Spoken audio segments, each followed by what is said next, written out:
There is widespread and justified outrage after President Trump doubled down on his comments condemning both sides following the violence and death between white supremacists and counter-protesters. One American killed.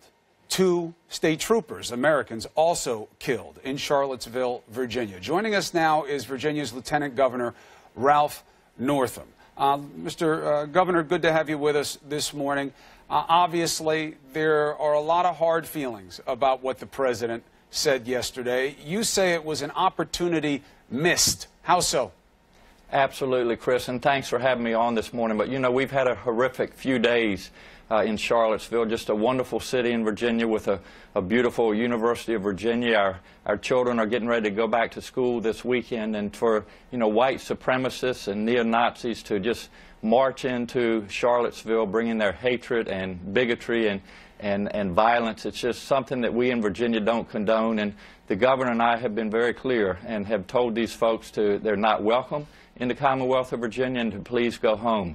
You know, we're trying to start the healing process, Chris, and today Heather Heyer will be laid to rest. We will be at that funeral certainly to support her family and offer our condolences, and for the president to continue to say that this violence is coming from various sides. It's very clear where it's coming from. It's coming from white supremacists who brought their hatred and bigotry into the Commonwealth of Virginia, and we don't need them here, and we would ask them never to come back.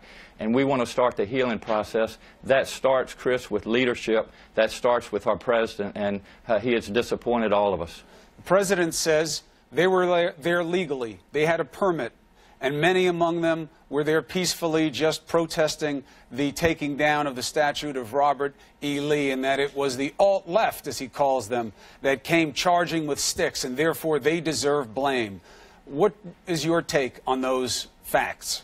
Well, I think his facts are very incorrect. And, you know, this is a peaceful city in Virginia, and for white supremacists to march in with torches and with semi-automatic weapons, you know, we believe in the First Amendment, freedom of speech, but we certainly don't condone violence. So I'm not sure what he's looking at, but they brought this violence in. We then had the individual, as you know, that weaponized his vehicle, ran down a street of crowded counter-protesters, peaceful people, killed Heather Heyer and injured many others. And again, this is unacceptable in Virginia, and we just assume they'd not come back. The white supremacists and haters that were there were cited for unlawful assembly, were they not? It was found that the way that they were protesting, the way they were conducting themselves, was actually against the law. It was, and you know, we had a lot of law enforcement.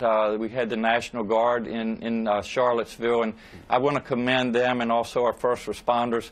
Chris, not a shot was fired with all that violence, and so these individuals and also all the folks that took care of these wounded and hurt at the hospitals, they should be commended. I think they did a wonderful job, and as you know, when someone gets in a vehicle and weaponizes it the way that this individual did, those things are hard to defend against, and so again, we just assume this not happen again in Virginia.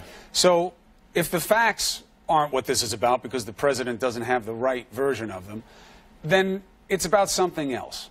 How do you explain, because I'm sure you're getting a lot of people come to you, Governor, and say, why is he saying this? Why is he equating people who fight against hate with those who espouse hate?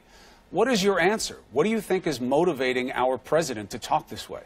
Well, I certainly can't figure out what his judgment is all about, but, you know, he ran his campaign. It was based on hatred and bigotry, and, you know, initially his statement, he condoned the white supremacists, and then he was given a script, and then the following day, yesterday, came out, and I think it showed what was in his heart, and that is the hatred and bigotry that these people brought to the Commonwealth of Virginia. And again, our leaders need to step up, and this is a healing process. We need to bring this country together. There are so many issues, not only in this country, but in this world that we need to deal with, and this is not a time to divide our country. It's not a time to divide the Commonwealth of Virginia, and he needs to show leadership.